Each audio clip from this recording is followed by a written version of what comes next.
You guys want to jam out with us for a bit? In the meantime, while we get to this awesome breakdown Brad's talking about, we'll let you know what's on the agenda for today. Ooh. Yup. Come on, jam out with us. That's right. What's on the agenda today, Mike? Well, the first thing, we're going to talk about a flashback. Because you know, anything that can SnapCast has got to have a flashback, right? You remember that segment. Those of you who don't, you will learn. Up next, we're going to talk about these reprints, of course. And major reprints with the Mystery Booster product coming out. Man, that's going to be sweet. I'm already excited about it. And then, of course, we got a banned and restricted announcement. Yikes. Coming up. So that's kind of scary, kind of exciting. Yeah, and then, of course, you know, our usual. Snap this shit up, write this shit down, anything like that. So, yeah, we're excited. What are they listening to? They are listening to 5... hold on. Don't tell me. No. The SnapCast podcast. Oh, shit. Man, I stumped him by asking a question so simple. I thought we were still talking about the song, damn it. I was trying to remember the name of it so I could impress you, so you maybe want to take me on a date or something, and I failed. Yeah, you don't have to impress me to get me to take you on a date. Just tell me you're going to put out. All right, deal. Where are we going? We're going to Flavortown. We're going to snap back and talk about a pick that was made on the last episode when we had our very first guest. Yeah. Sorry we didn't give you much time to pick that one up, but this flashback was epic. Epic. Getting into the trials, man, that card jumped ridiculously. As a matter of fact, should probably even just pull it up to see, but I think I ordered 3 more copies last week, around $10 to $12. Oh my God, you scored huge, man. And the last I looked, they were actually closer to 30. Jesus. Yeah, $24 currently. $24, and I think that was a correction. I think it went whoop. Yep. One of the things that maybe we've never talked about on the cast before is when a card spikes, they come out of the woodwork. So, card's worth $5. Some people will take the time to go and dig them out of their shoebox. Actually, Waldemar, who was here with us last week, joked a lot about his shoebox. Oh, snap! Look right there. Oh, bam! Yep. $29.94. TCG player, just about $30. And some at $20. Okay. Yep. So what happens is all these guys like Wald that have a shoebox full of $5 cards, when they jump up to $25, $30, he pulls them right out. They pull them right out. They get those fuckers on eBay. Oh, I already screwed it up. Keep it going. And then suddenly the market is flooded with them, and there's a million people selling them, and then it drops back down to 20. Okay. Yep. So if it corrected to 20, I still made almost $30 on those. 50% profit, just about, man. Yeah. Yeah, 100% profit. 100% profit. Right? Yep. Yeah, because if you got them for 10 to 12, like, yep. Oh, yeah. Again, I didn't turn them over 2 days ago when they peaked, but I actually got them because I want to play the mono white deck, and provided that Wizards doesn't bend me over the fish tank next week, man. We can go to our next segment, because that was our big flashback, just to say, if you were listening when we said get into the trials, we didn't realize how right we would be. Yep, that happened right away. So, and I was just telling Brad, it was one of the ones we agreed on. I said, yep, no doubt, that is a good call. I'm surprised we haven't thought of this sooner. That is a really good card, and the market agrees. It is a very good card. One of the funny things that... So I played in a Modern 1K last weekend, and I saw a bunch of our friends from our local meta, and one of the guys that I saw down there was Nick Blanchard. Oh, yeah? I haven't seen Nick in months. Dude, me neither, man. If you're listening, Nick, what's up? We miss you. Thanks out for Harambe, brother. And he said to me, he's like, so I watched one of the podcasts, and I was just wondering, I see you staring off into space, and I thought, is Brad looking at the camera like he's looking at the listener? Is he looking at the computer screen? Is he just zoning out? And I was like, any of those could have been true at any given time. Pretty much. One thing that I did want to mention at the outset of the podcast, and we're not too far into it now, you can find us on iTunes, on Spotify, on your Google Android device, in the Google Play Store, wherever you freaks find podcasts on your phone. Wherever you find them, you can find us. Just search for SnapCast. And The SnapCast Podcast. The SnapCast Podcast. Although we did get a legitimate SnapCast name on one of those servers. So we are the SnapCast. The SnapCast. Mofos. We are the SnapCast Mofos. Yeah. Not to be confused with anybody else that you might find in a Google search. That's right. That's right.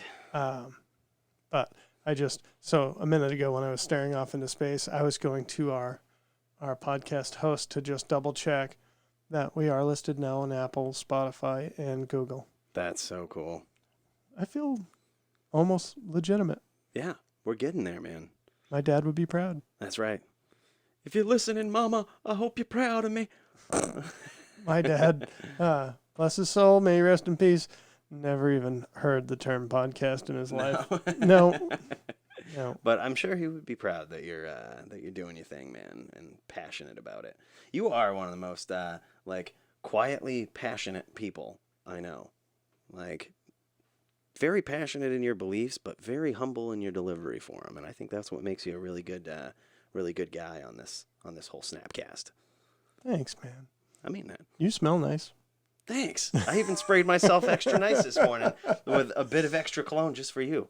I had you in mind. So, we got some news coming up on Monday. Oh man, this is going to be huge. So there's a banned and restricted announcement coming up on Monday, and it's got some people worried. And yeah, I'm kind of excited about it. I think it's not going to be a very big one. I think it's going to be I think that they're going to address the problems in Pioneer probably. The inverter deck is kind of taken over right now. Something's got to go from it. It's problematic. Yeah. Thassa's Oracle is the first one that comes to my mind. It's just such a odd mechanic that you don't really see anywhere else. Like, it's taken over other formats right now too. Like, it's all over Modern, Commander, Legacy, Vintage. Like, it's in just about every format. In fact, it's becoming almost like a Tinker Colossus combo in if Tinker was legal in Commander. Like, there's so many decks now that are just running a random Thassa's Oracle and Tainted Pact type stuff where you can just be like, yeah, oops, I win, bam, Tainted Pact, and yep, oh, here we go, I win.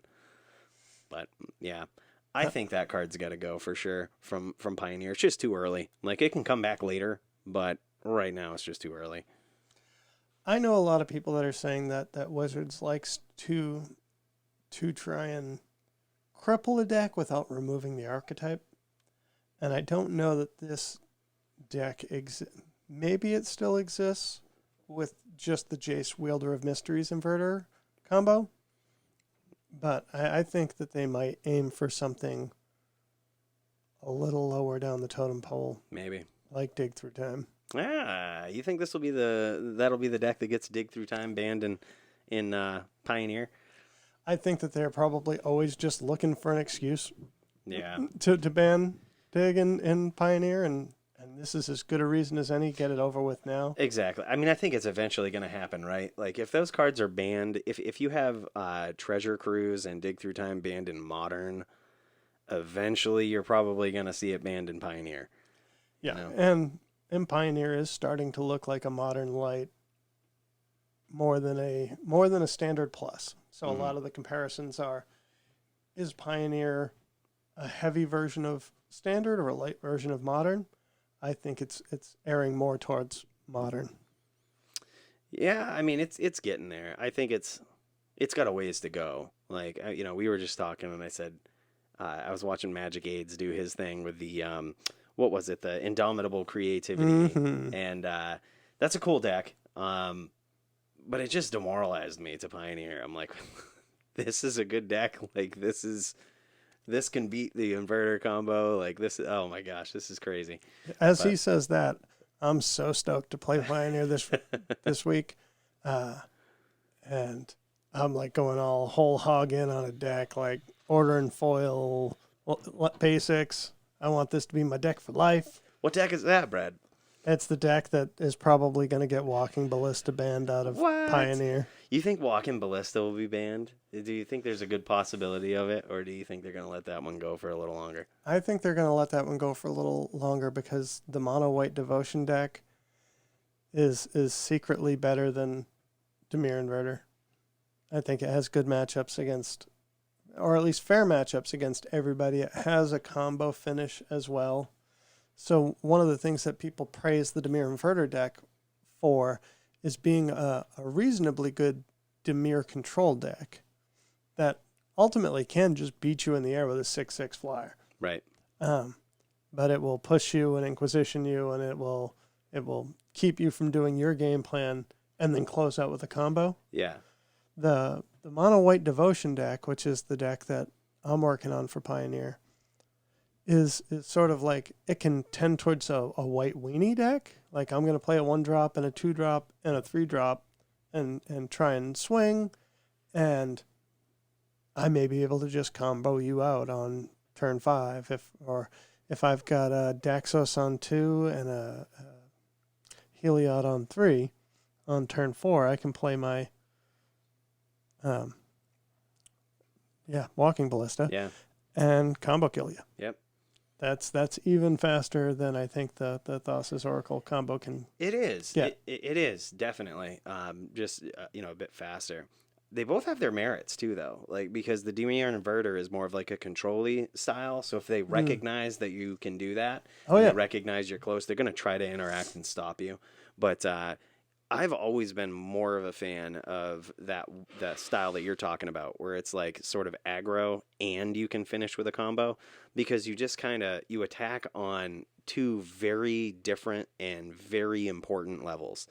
You know what I mean? Like a lot of times if you're going up against a control deck and they know you're aggro, they know that they can just, wipe the board and like They're good for a turn. Yeah, they're good for a few turns probably. Like, you know what I mean? They can spot remove the other stuff that you happen to get out. But now it's just like, okay, well, if you drag it out too long, like you're gonna get killed. Yeah, I'm gonna sandbag a Heliod and a Walking Ballista and wait for you to Supreme Verdict, and then I'm gonna untap and kill you. Exactly. Yeah. And that's why I love this deck. It's really cool. And so the other this deck can play the white weenie side. It can also play sort of a mono white control. And it sort of dabbles into the and let me know if my mic sounds weird this week. It sounds a little weird to me in the headphones.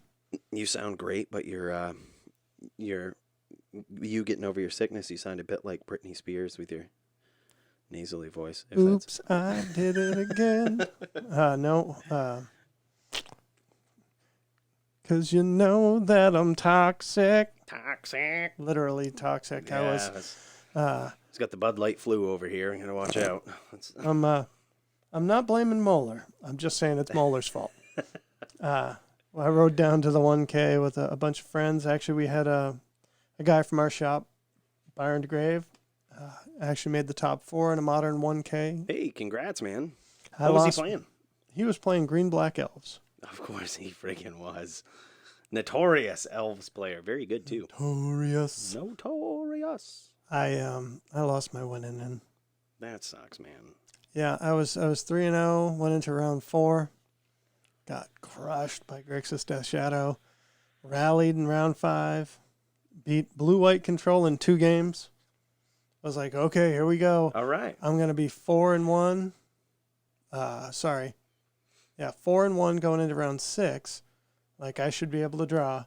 Everybody looked at the standings and said, dude, you can't draw. I was in 8th place with 12 points, and there was a 10-pointer and blah, blah, blah. And it's like, you need this guy to lose in order for you to draw. And so you can't know that. Yep. Damn. That's enough about my crying. But that's awesome. I don't think that Walking Ballista is going to be banned. But that is that's a problematic card and possible combo. And I think that this deck may have the power to get that card banned. So maybe not Monday, but if they knocked Dimir Inverter off the top of the heap, something else is going to fill that place. That's more of a reason for me to think that they're probably just going to ban Thassa's Oracle if they do, because it's just like a, oops, I win, and I'm a control deck, and like, I still have these vicious, powerful cards where I can probably recover with some other strategy, like, you know, the dig through time. I'm not sure. Do they run treasure cruises in those decks too? No. But still, I mean, blue has some pretty busted cards in there that, like, if we're gonna consider Ballista busted, like, which it is, I think, we gotta let blue have those other busted cards and think of some other combo or strategy that they can use. Like, there's got to be something. You got all the dig in the world. You know what else is cool? Fabled Passage, baby. Dimir Inverter, Truth Run, and 4 Fabled Passages. Ooh. That's a way back snapback. That's a snap way back. Yep. What else are you thinking that we might have to look out for? So, we've talked a lot about Pioneer. Mm-hmm. Do you think that there's anything that we have to worry about in, say, Standard? So I'm only basing this off from how bad this card feels every time it's played against me on Magic Arena. But Euro seems really powerful. It might just be because I'm really stupid and run like mono red, and I'm like, all right, I'm gonna get there, and then someone Euros me 2 turns in a row, and I'm like, well, that sucks, and then they hard cast while they escape it from the graveyard, and I'm like, I was never in this game, was I? Like, you know. Well, and I would say against mono red, you're pretty screwed. Like, But they just gained 9 and have a 6/6. Yeah. I'm never swinging again. Do I think it's ban worthy yet? Probably not. Like, you know, it's a kind of a necessary evil when you have such aggressive cards in the format in mono red, which I guess I will officially retract my statement about Embercleave. That card is sick, man. That card is sick. For those listening at home, I'm making a nice little heart-shaped hand gesture. I'm not afraid to admit when I'm wrong. You know, I was wrong. Embercleave is sick, man. We just did a headphone butt. Mm-hmm. But yeah, I saw Embercleave in. You know me, I'm a fan of Dual Commander. I saw that in some mono red Dual Commander decks with friggin' Annex as the commander, the new Annex, and I'm like, yeah, that's really good. And then just based on, you know, what it kind of came to my mind last week when we were talking with Wald was, you can tutor that thing up with Stoneforge. Like, shit. Yeah, I guess it is pretty good. It's pretty real. Yep, it is real, man. I don't see anything in this, and I'm way out of touch from the Standard meta. I listen to a lot of other podcasts. I watch a lot of brewers and some streamers online. I haven't even heard anybody say, oh, this is so overpowered in so long. And I don't know if that's just because Standard is not hitting that hard right now. The one thing that I will say is if you look at like the MTG Goldfish face page of the metagame breakdown, I see 3 out of the top 8 decks featuring Teferi Time Reveler. Oh yeah, that card's so good. I think probably a little undervalued right now. I think so. That card, as soon as it was printed, I mean, it was around Christmas time, a little before that, so I was lucky enough. My beautiful girlfriend got me a play set for Christmas. She's so sweet. But you know, and I used to think that she actually listened to this podcast, and then I found out otherwise. She kept commenting on all of our videos. I know, and it was almost like I was talking. It was weird. I know, really she did say a lot of the things that you would want to say. It was like she got hacked. Like maybe I'm just rubbing off on her or something, you know? You never know. This is a PG-13 podcast. I don't want to hear about... Since when? Since when? Yeah, tell me. Never mind. So, dude, what I was thinking... Teferi. Yeah. He is undervalued. Yeah, oh yeah, man. He's like $20. You can get him for $20 right now. And he is definitely, I think, more useful than his recently printed counterpart, Teferi, Hero of Dominaria, which 3-mana Planeswalker. You can't. Yeah, I mean, I don't think. I mean, I'm sure most of our listeners understand this, but I don't think a lot of the bigger community out there understand how insane that static ability is on Teferi. Like that is being used in Legacy Storm now. In some Legacy Storm list, I kid you not, Teferi Time Raveler is being used because, well, first of all, the new Storm lists are using the new red card that we talked about, and we said, hey, pick some of these up. The one that is basically Yawgmoth's Will. It lets you Underworld Breach. Yes, that's what it is. So they're running 4 of those, and then they dump a Teferi in their grave, and like not only do they get to bounce something, but like they can just cast a Lion's Eye Diamond and likely cast that thing as long as they have some other mana source. You know what I mean? Or a couple Lion's Eye Diamonds, and then cast Teferi. And it's like you can't interact at that point. Like you can no longer deal with the combo. Granted, a lot of them are running Silence, which is another card that went up this week. But the Time Raveler is being used in Legacy in combo decks. Like that's pretty good, man. Like that's a pretty good static ability. I've got this on board. If you don't handle it right now, next turn I win. Exactly. Also it shuts down a lot of stuff that you wouldn't immediately think of. Like myself, along with another patron in our play group, we run this commander deck known as Maelstrom Wanderer. And it's busted, man. Like if you're ever playing against a Maelstrom Wanderer deck in Commander, get that person out first. Like it's a really busted deck.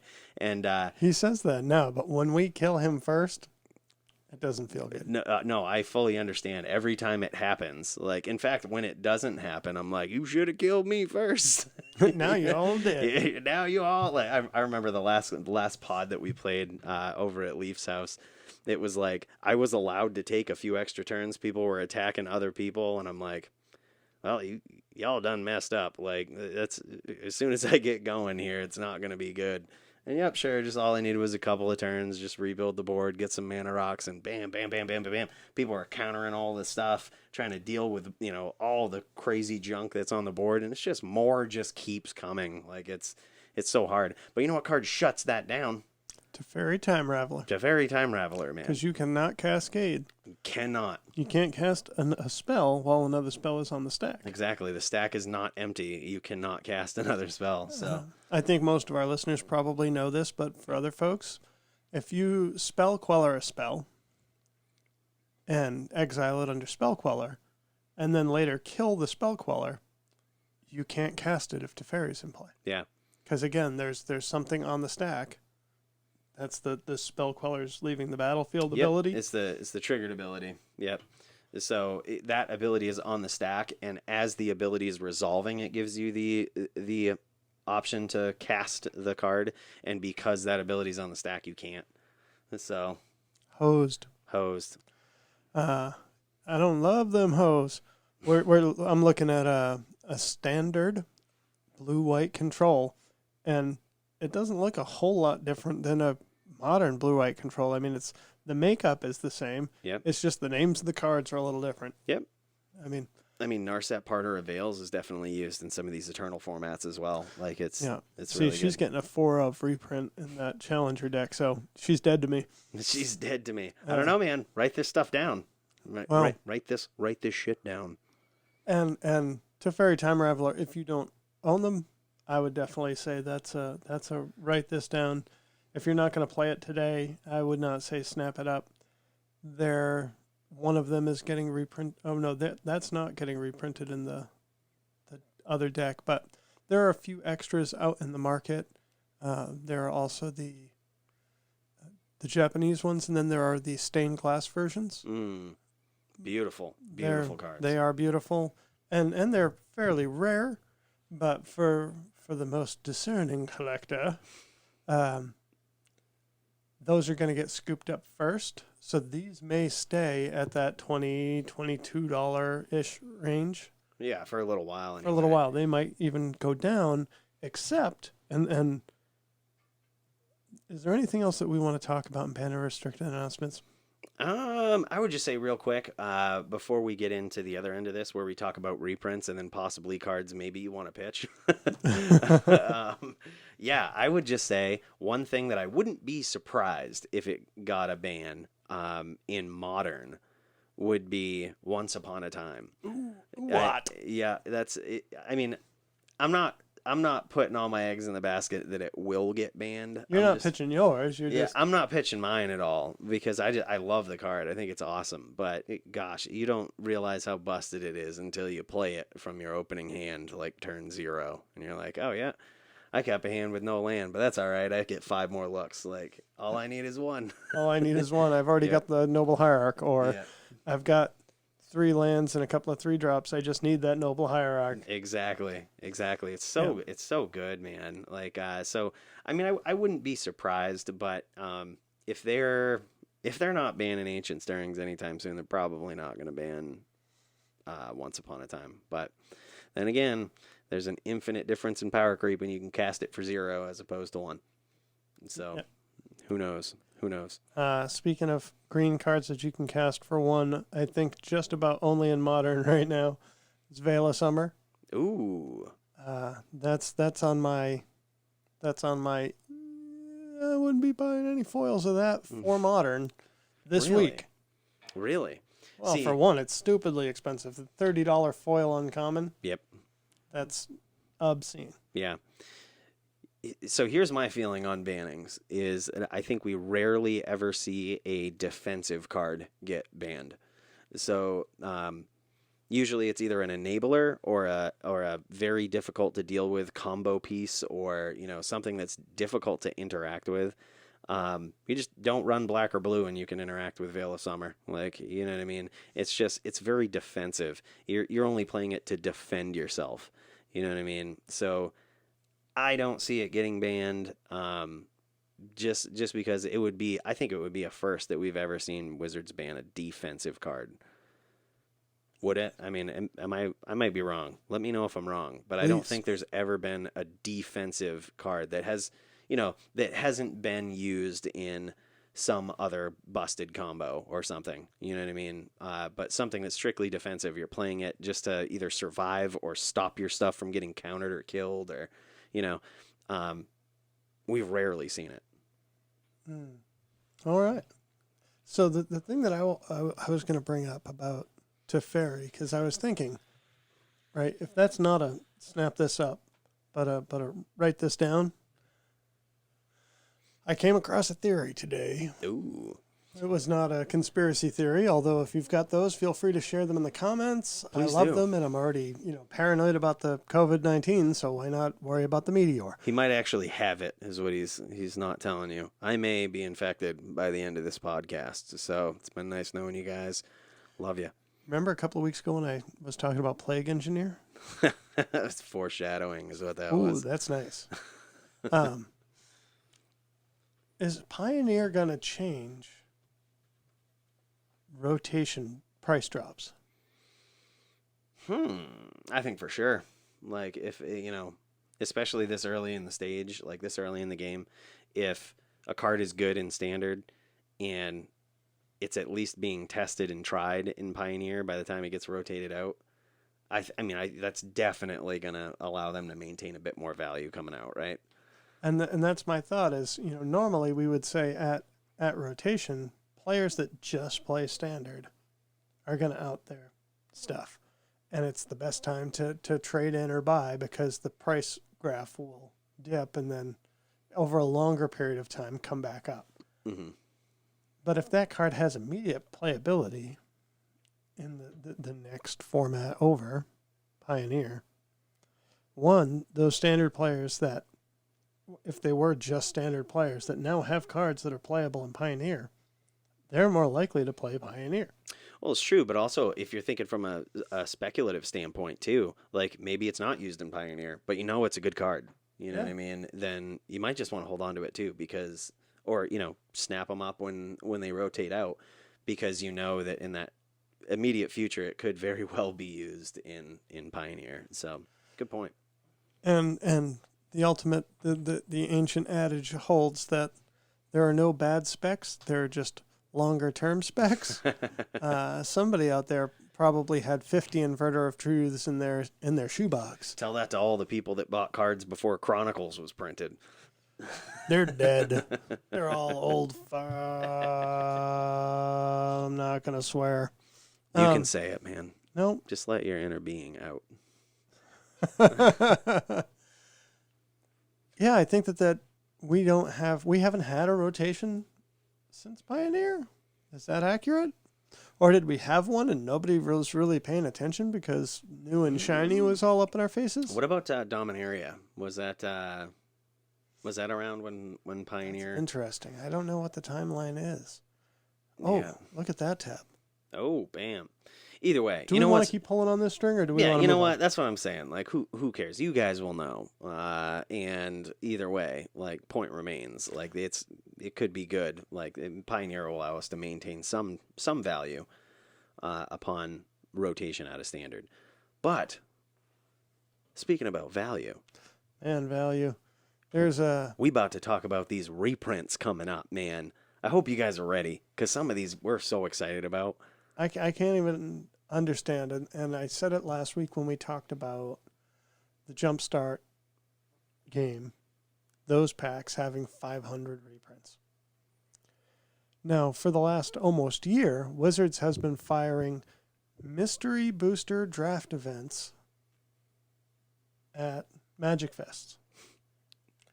And that's a set with like some ridiculous number, 1,694. Just about 1,700 reprints from all throughout the game's history.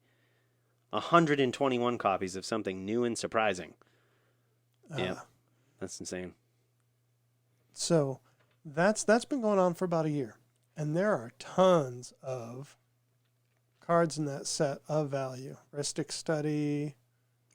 This could be like Wizards' way of trying to kind of cut into the cube market a little bit, do you think? Like, I mean, because these, if you're drafting these, right, in a set like this or, or whatnot, it's kind of got the same feel. Like, you have all of these nasty cards from all over the game that are just randomly in a set that some people have thought of and thought of their dynamics and put them in because somehow they work well with each other. And I think that this was designed from the ground up to be a blend of a cube, a chaos draft, and your regular draft limited game. Mm-hmm. And like, wow, surprise! Look what I just cracked! Like, oh look, I cracked $100 bill. Or yep, holy! They're reprinting, probably the most. The most fan-supported card reprinted here is yet another printing of Mana Crypt. That it's insane. Like, this card got up to like over $200 just about recently, and when you think about it, yeah, like it was originally printed in some book promo set or whatnot, and then it was eventually reprinted in Eternal Masters, but that wasn't that long ago. And, suddenly it was like a $200 card again. We're not even talking about the foil. We're not even talking about the masterpiece. We're talking about the actual regular card, like $200. So, this reprint will definitely bring that down in value, which is really cool because I messed up and didn't buy it when it was $100 because I still couldn't justify it. But, this will be good, man. I'm anxious to see what it goes down to after this reprint. So now just today, we're recording on March 5th, Wizards did post.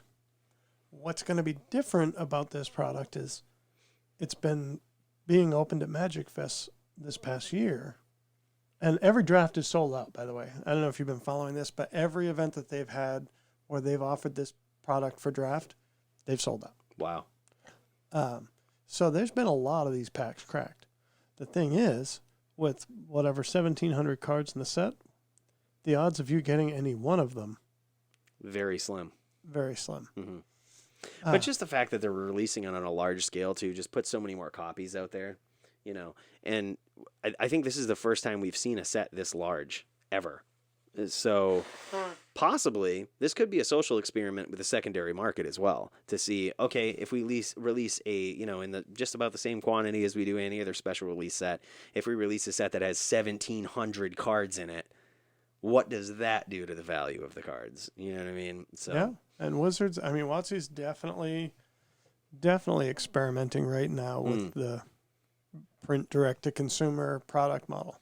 Despite all our rage, we're still just rats in a cage. Getting tested by the Wizards. Tested by the Wizards. But as of today, Wizards did release, I think... No, that's interesting. Because this says 101 to 121 of 121 foils. So Yeah. in the version that was opened at GP's at Magic Fest, the last card in the pack was a black and white playtest card. Not legal in any formats. I just saw that card get played in Amulet recently. Yeah, it's really good, man. I'm talking about delay. Okay. So, in the version that's going to be available at your FLGS this weekend, or next weekend, that last card, instead of being this black and white playtest card that isn't legal in any format, Wizards has created a whole new sheet of 121 cards that are going to be in foil in that product. Yeah. This is so cool. So we're actually just kind of perusing down through this list of 121 foils. I'm over here making faces because I'm just, you know. How would you like foil intruder alarms? Right? What? That's on there too? Get out of town, man. Yeah. God, that's so good. Isamaru, Hound of Conda. I know a lot of people. I think Stover has tried to mess around with that. And, yeah. I mean, 2 for 1, man. That's pretty solid. 2 for 1. Turns on your Mox Amber. So you play a Plains, play this guy, play Mox Amber, play a Path. Wow. Yeah. Lantern of Insight. So we're just going to plow down through these and mention some of these cool foils that we see. Hey, we were just talking about this card the other week. Lightning Storm being reprinted in foil. That's insane, man. We need a brand new foil Lightning Storm, I guess. I'll take some sweet foil Memnites, baby. Yeah, man. Look at that. I got the full arts. I ain't fucking with these hoes. Manamo. Bring that up for a second. Water's Edge getting reprinted. Yeah. Wow. In foil. That's cool. In foil. That's so insane. You know, I am happy, though, that with the 1,700 card set that they selected 121 cards to give as the foil. Because how bad would that suck? You buy like a whole box and there's a chance that just about every one of them could be like some lesser card that, you know, there's in fact a huge chance that could happen otherwise. And that is a good point to bring up. As far as rarities in the pack, the foil slot will be one of these 121 cards. Right. There's no rarity shifts as far as that goes. That's one of these.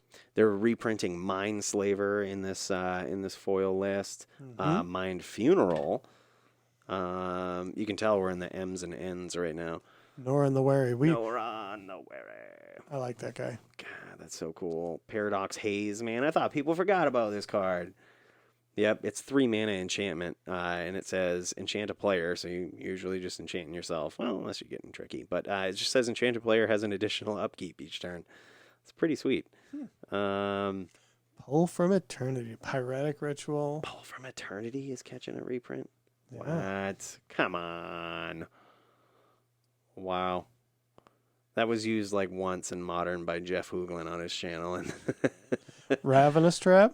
That is cool. That is cool. That was big like 6 or 8 months ago. This one's cool too, Scrib Ranger. So this has only recently started making appearances in Modern, but Scrib Ranger is really cool too. It's a 1/1 flash for 2 mana, a green and a colorless. Flying and protection from blue. So like this thing is all over the map with like cool stuff that it has on it.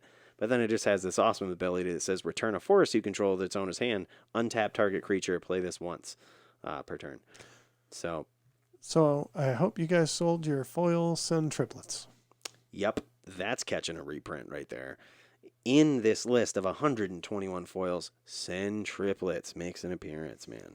I liked the gravitas you gave that. Yeah. Do you in think these 121 cards, Centriplets. that's right, man?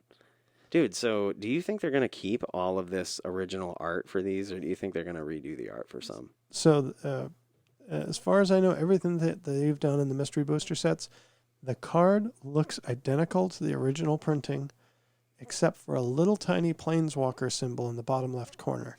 Now, when we're mousing over here on the Wizards homepage, they're showing the original printing. Yep. And I think that's just that the new printing with the little planeswalker symbol in the corner probably isn't on their website yet. Yeah, this is cool. If we look at go up to this tab here, that's the other mystery booster cards. Mm-hmm. What happens if we highlight over these, it's still going to show us the original. Yeah. Yeah. Well, or just some printing. It looks like it just pulls some printing. As you were saying that, I was looking at Spike Feeder, and that had a weird reprint symbol on it. So did it? Yeah. It was originally printed in Tempest, I believe, or Stronghold. But yeah. Man, look at this, though. Stigma Lasher. People forgot about that card, too, man. Sundial of the Infinite. I know a lot of people that have been chatting about that card. I've been talking about that forever. I'm surprised it makes this list of foils, though. Like, if you're going to select 121 cards, no offense, but if you're going to select 121 cards out of 1,700, I'm sure there was a lot better options to foil out than Sundial of the Infinite. You know what? I'll take Sundial of the Infinite over Meme Crow all day. Storm Crow, oh my friggin' word. Yeah. Storm Crow is on this list. Yeah. They could have at least kept the portal art or something, you know what I mean? Or the portal set when they did that. That has that crazy reminder text that has all of these words that have no bearing these days. This card can't intercept. or something like that. I mean, Stormcrow doesn't say that, but it had those weird words. Did we need another foil printing of White Knight? I really don't think so, man. Or friggin' like Wear and Tear. Like, okay, I get it. That's a good card, but yeah, I mean, come on. Does that make a list of 121 foils out of 1,700 cards? I don't think so. But you're right. Like White Knight definitely didn't deserve a reprint. Uh-oh. How do I get out of here? God damn it. Yeah, Triskelion, that's really cool. I can see them putting that on the list for, just for interesting little spice. That was the original Walking Ballista right there. It's Triskelion, man. In case you guys don't know, it's a 6-drop 1/1, all colorless, right? And it comes into the battlefield with 3 +1/+1 counters on it, and it basically has the Walking Ballista ability where you can remove a 1/1 counter from it and deal 1 damage to any target. So that was the original, man. They used to be this combo deck. First time I saw it was in Vintage. There was a vampire.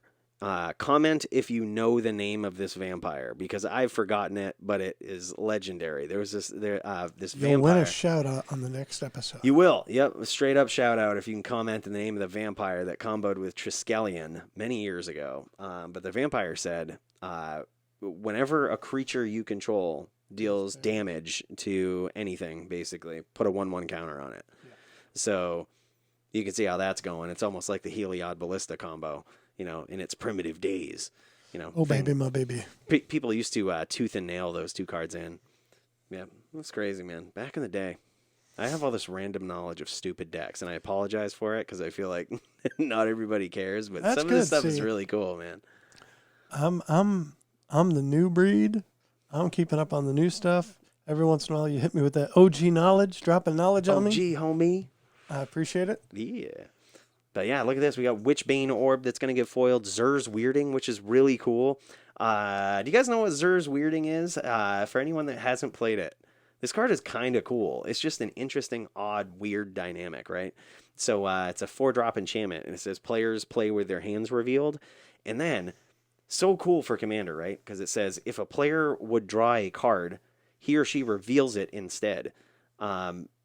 Any player may pay 2 life to have that player put that into their graveyard instead of their hand. Otherwise, they draw the card. So, like, if you would go to draw a card, you reveal it instead, and hey, I don't like that card. I'm paying 2 life. Thought seize instantly. ever play this against me while I'm playing Necrusar, because I want to wheel the table and everybody's going to draw 7, and we have to go through everybody at the table's draws. This could take a minute. That would be a long game. I feel like there's certain points of Commander where the demoralization of your opponents is like, they're just like, you know what, fuck it, like, draw your cards, I don't care, you know what I mean? That's definitely a thing too. There's a T-shirt out there that says, "Did you pay one?" No way. We need that. Yeah. Well, we have a running rule in our Commander groups. It's like, if you have a Ristic Study, which also being reprinted in the set, if you have a Ristic Study on the board in our play group, it's like, we're not going to bug you all the time. Like, if I see that you didn't pay for that spell, I'm just going to draw. I'm not going to ask about it. You need to tell me when you're paying. Mm-hmm. We put the onus on them. Sort of like when I play a draw an extra card spell, Howling Mine. I always fucking miss that playing with you. It pisses me off. It pisses me off. Brad will play these Howling Mine effects, which allows you to draw an additional card in your draw step. Just so subtle about it. I mean, you see Brad on the podcast. He ain't gonna yell shit out and go out of his way. Just like, yep, Howling Mine. We've now entered the PG-13 portion of our podcast. Slams it out, and then, like, you know, everybody takes their turns and does their thing, and by, you know, half hour later, it's like, oh, it's my turn, draw. Just totally forget that there's a Howling Mine. Bonus, man. So much value in that card. Yeah. So, hey, what have you been looking at this week? Let's get into a... Yeah, snap this shit up. It's time. We got our theme music? That's right. Bringing you in style. Snap this shit up, homies. Yeah. They love you, Mike. They love you. I love you too, brother. But it's time. We got some cards, man. I got some that I've been thinking about. I got a theme going on with them too. Okay. There was 2 that really popped out to me this week, and they happen to have the same word in their titles. All right. Here's the challenge to you guys. I'm going to tell you the first one, and let's see if by the time I'm finished, you can guess the second card that I would say spec on. The first one, pretty damn cheap because it is an uncommon, right? But it's used in so many formats. And that is Drown in the Lock, right? So the next card has one of the same words, and it's not in the. Damn it. It's either drown or lock in it. See if you can guess it. But yeah, Drown in the Lock, man. This card is so cool. I had it played on me for the first time in Modern not long ago. And it was being played against me in a mill deck, which I just loved it. I loved it. It hit really close to home. Like, it hurt because I was like, I need to land this spell or I'm probably dead. And then he's like, Drown in the Lock? I'm like, what the... What? What is this? This isn't a modern playable card. This card is so good in mill. But it's so good in general, man. Like, by the time you can play it, it's usually in most Eternal formats staying ahead of its curve. And what I mean by that is, like, there's typically more than 2 cards in the graveyard. After turn 3, there might be more than 3 cards in the graveyard. At turn 4, there might be more than 4. And after turn 4, you really don't care. Because, like, most cards, you know, they don't cost over that. But, like, you know, cards like Scred, for example, stay ahead of their curve. On turn 1, it does 1 damage. You know, it stays kind of right on par with its curve. Scred is a 1-drop instant. It's deals 1 damage to target creature based on how many snow permanents you control. So it's possible to get ahead of its curve, but, like, on turn 1, if you're just playing snow-covered mountains, it's like 1 for 1. On turn 2, it's 2 for 1. On turn 3, it's 3 damage for 1. Like, it's staying right on curve with the creatures that any target or creatures? Just creatures. Okay. But Drown in a Lock, you know, it kind of does the same thing. It's responding to what your opponents are doing, but it's kind of staying ahead of its own curve. You know, so it's just a really good card that I think is underrated right now. And it also handles 2 zones that are very hard to handle efficiently on 1 card. It counters a spell, or it kills a creature for 2 mana. 2 mana instant. It's Dimir, 1 blue and 1 black. Yeah. Instant. Obviously, with the counterspell, you kind of need it to be instant. I don't know, man. saw this played a few times at the Modern 1K. Yeah. It's really good. It's just really versatile, man. It's got 2 very important modes on it. So if you see anybody that has these in their trade binders, like foil versions even might be the ones to look for. Like those are the ones that will likely spike. It's like the foil version of this Drown in the Loch. Like I would get these, just trade for them, if you got some, $5-6 to throw away, go bin a foil, maybe a few. This is actually probably something I could have in Necrosar. Yeah. In any kind of Dimir or Grixis commander deck would actually probably be pretty good with this as well. Yeah. It's really versatile, man. It's just really good for 2 mana instant. It's got 2 very important modes on it, so I really like that. If you have this played against you, I'm going to say most of your opponents should know what their cards do. Not all of them will, and some of them will just try and chalice check you. And they'll be like, if they're desperate, they might be like, counter that? And you're like, I don't have anything in my graveyard. Get bent. That's a good point, dude. You can chalice check somebody with this card. I didn't even think of that. Yeah. Counter that? So chalice check is, in case you don't know what Brad's talking about, is you basically, if someone has a chalice for 1 out and you have a ton of lightning bolts in your hand, it's up to them to remember the trigger. So like you just chalice check them. You're like, yep, I'm gonna play a bolt, and it's up to them to remember their trigger. It's up to them to observe. You know what I mean? I think it's the same with this card. It is up to them, I think, to realize it, right? Like, I'm not sure how that works. I don't know. It might be cheating. Yeah, maybe I'm wrong. Yeah, who knows? But if you say to somebody, it might be a game state thing. Drown in the Loch, destroy that creature.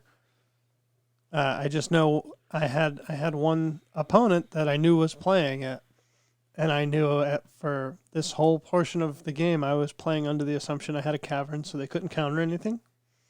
Which I got that player with. He tried to mana leak me, and I'm like, great, uncounterable. Hey. But he had to wait until he could thought seize me, so that he could kill a 2-drop. So he fatal pushed one creature, and then on turn 3 or something, he thought seized me, put a second card in the bin so that he could Drown in the Loch. Wow. A 2-drop. Wow. It's an interesting card, and I think it's a wicked good call. So that's really cool. So what other card has Drown in the title? Or what other card has Lock in the title? Did anyone guess it? The answer is my other pick for the week, Emery, Lurker of the Loch. This card They see me lurking. Sick. This card is sick. So remember how I was talking about you always look at a card for how it can be abused, like how it can best be abused. And if you're looking at Emery, Lurker of the Loch, right? This is a 1/2 for 1 mana, right? Basically. I mean, it's a 3-drop, but it costs 1 less. It has basically affinity for artifacts. Like, it costs 1 less for each artifact you control. So it has affinity for artifacts, right? It comes into play. You mill 4. And when you tap it, you select a artifact card in your graveyard. You can cast that this turn. Pretty sweet, man. It's really sweet. So if you look at it in the form of like how this is going to be abused, right? Think of the card we were just talking about, the red enchantment. Why am I always forgetting the name of it? Underworld Breach? Yes, Underworld Breach, right? So you're playing it in a deck like that. It's milling you 4. It's giving you the option to cast cards that you're probably trying to slam in your graveyard anyway and cast them from your graveyard. But even if you just look at it for its value, right? Just no matter what deck it's in, it's basically drawing you 4 cards. It's getting you 4 rips at, potentially an artifact, which if you're building your deck right with Emery, you'll likely have those in there. It's getting you 4 rips at a decent artifact off the top of your deck. So it's one of those cards. It's like a 1-drop that really needs to be handled as soon as it comes out. Like, otherwise it's going to get out of control. Yeah, the first couple of weeks this was out on Arena, I was playing I tried a whole pile of blue-white and red-blue artifact-based aggro decks. And those were such naive attempts to work with this card, but this card has so much potential. This is a card with its ear to the ground for things that possibly can be broken in the future. But also, it's in right now. It's in every format. It's used in every format, from legacy to modern. There's a big new modern deck in Underworld Breach right now that uses Emery Lurker of the Lock in it. It's used in legacy. It's used in just basically any Urza deck will run some of this. It's used in Commander. It's just really versatile, man. There's a lot of stuff in all of these formats. You know, a lot of them, I should say, are using it in different ways, like using it for different value scenarios. And right now you can get this card for about $2, $2 to $2.50.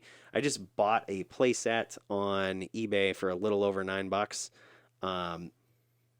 I don't regret it, man. Even if this goes down to like $1, you know what I mean? I still wouldn't feel bad about it. Like, this card is a $10 card in my opinion all day. Now this is going to be one of those weeks where I push back a little bit. Yeah. Oh, I already know where you're going. There's, Wizards are giving us all these great versions. They're giving us the full art, extended art version. Mm-hmm. Which, hey, that's a little over $11 right now. I say that's basically, as far as value goes, that should be what the regular rare is worth, man. Like, it's really good. And you can get an extended art version for a little over $11 right now, $12. So that might not also be a bad investment. And it's like we always say, the difference in those arts, they're less likely to get reprinted in those styles. So it's your avid collectors that will really look for those cards. And that would be my thought, and maybe not necessarily a snap this up, although these are not really getting opened anymore. Yeah. I mean, and they're like Thrones, $2, man. $2. I'm talking, count me in for the extended arts. Yeah. Just because we have that Jumpstart product coming out, and they've already told us there's almost 500 reprints in that. If Wizards starts getting into this routine of a reprint set of these magnitudes, 500 to 1,500 cards, even if they just do that, that's almost 2,000 cards this year that they've reprinted, put back into the market. Mm-hmm. So they may just reprint Emery next year in something. They might. I don't think even if they do, the original is going to go much below $2. But at the same time, Brad's right. Like, if you can get these different arts, like, those aren't going down. That, at least not proportionately. So, I want to take a cue from you. I want to try and find this. We're looking at prices on TCG Player. I want to go on eBay, see if I can find a play set of these for $40. Hell yeah, man. That'd be really good. And yeah, just to kind of finish up with this segment for some cards that I was thinking about this week. This is one I'm not sure. This might be one that you might want to write down or maybe snap up and trade for if people have it in their trade binder. But Demonic Consultation, man. So we did a lot of talking a couple podcasts ago about Tainted Pact. And, we came to the revelation that the reason this is so good is, because in Commander, the set that it was used in the most anyway, it just happens to combo with Thassa's Oracle and then oops, I win. Well, guess what card does that for even cheaper at the speed of an instant? For 1 mana, Demonic Consultation does the same thing. And, I'm just surprised that Tainted Pact was recently at $50, and this card is at between $6 and $8. You can get it at between $6 and $8. It was printed at uncommon, which makes a difference. But it's like the economic principle that Brad was talking about by replacements. Like, this is the absolute best replacement for Tainted Pact at $50. Is an even better card at $8. To be fair, they're probably running both in a deck like that, and that's, that could be the reason why one is significantly higher than the other. But at the same time, Demonic Consultation is pretty solid for 1 mana. Exile your entire library, 1 mana. So basically how it reads, in case anyone doesn't know, is it's 1 mana instant, name a card, exile the top 5 or 6 cards from your library. 6 cards, yeah. And then it says, keep revealing cards from the top of your library until you reveal the named card. put all other cards in exile. So you basically just name a card that's not in your deck. Maybe even call something to add insult to injury, like Abandon Hope. Just to put the Robins in. Yep, and then just exile your library and then win with Thassa. So No, wait a minute. it's a very low risk combo with Thassa too, because you can, Thassa's Oracle. You can just jam Thassa's Oracle, and with the trigger on the stack, then you can Demonic Consultation. So it's pretty risk free on that. Hold on a second. I got to look back at that card, because now I'm thinking, if you don't ever actually get to the named card, do you draw and lose? Because you can't draw a card? No, it doesn't say draw. It just says reveal cards from the top of your library until you reveal the named card. So if you don't, and you can no longer reveal, the spell ends, and then that mechanic of it ends. Interesting. Yep. Card does the best it can in air quotes. So, yep, exile your entire library, 1 mana. I've seen you go for these old card picks so many times and crush it that I'm going to put my money where your mouth is. All right, man. All right. Now, I will say this card has gone up in recent history, but I think it's just because people don't understand that it's an even better card than Tainted Pact. So, my one, snap this up this week, Narset's Reversal. Narset's Reversal is the best part of a spell clone or a spell copy and counter spell. It will, for blue, as at an instant, Narset's Reversal says copy target instant or sorcery spell, return that spell to its owner's hand. You may choose new targets for the copy. And my computer's messing with me. I'm trying to buy that card that Mike's talking about right now, and yeah, but I see what you're saying with the with Narset's Reversal. It's by the very least a counterspell for 2 mana, right? Or by the very least more like a remand for 2 mana. Exactly. It's blue remand. Mm-hmm. But if you're playing, and I'm thinking about this card in EDH perspective, if somebody goes to cast their game-winning spell, if it's what's the spell that gives you control of everybody's creatures? There's a red spell that. Yep. Yeah, I know what you're talking about. It's like you gain control of all creatures with converted mana cost 4 or greater, or 3 or less, right? Or somebody casts Expropriate, or somebody casts an overloaded Cyclonic Rift. And while it's on the stack, that spell is overloaded Cyclonic Rift. So you cast Narset's Reversal, target that Cyclonic Rift. Yeah, they get it back into their hand, but they just spent 7 mana or whatever. For blue, you upheaval the board. Yeah. That's pretty good. Yeah, that is cool. I think in especially in Commander, where the effects are so large and people are playing spells with big mana costs, for blue to be able to turn it around and you get that effect and deprive them of that for that turn is probably enough to win you some games. Right now in foil, you can pick them up for about $5 or $6. I don't think that's going to last. That's pretty good, man. Especially when there's cards out there that do similar things where their foils are outrageous. Well, what is it? Twin Cast or something like that?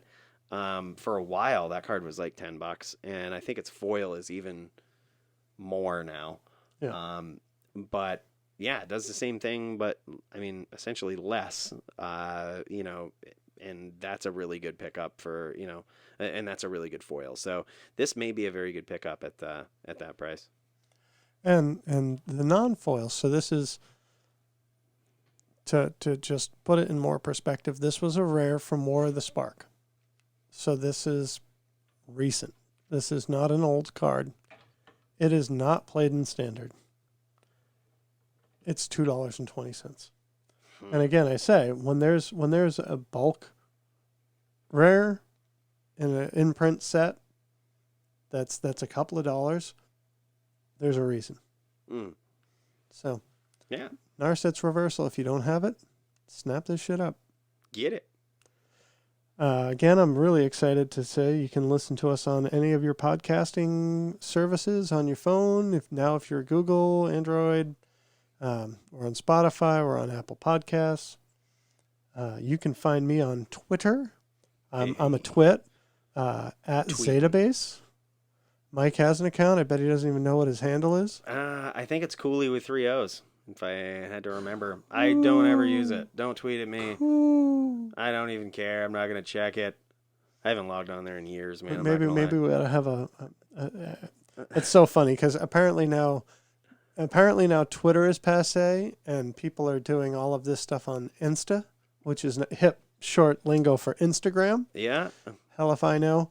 Now it's all about that TikTok, though, man.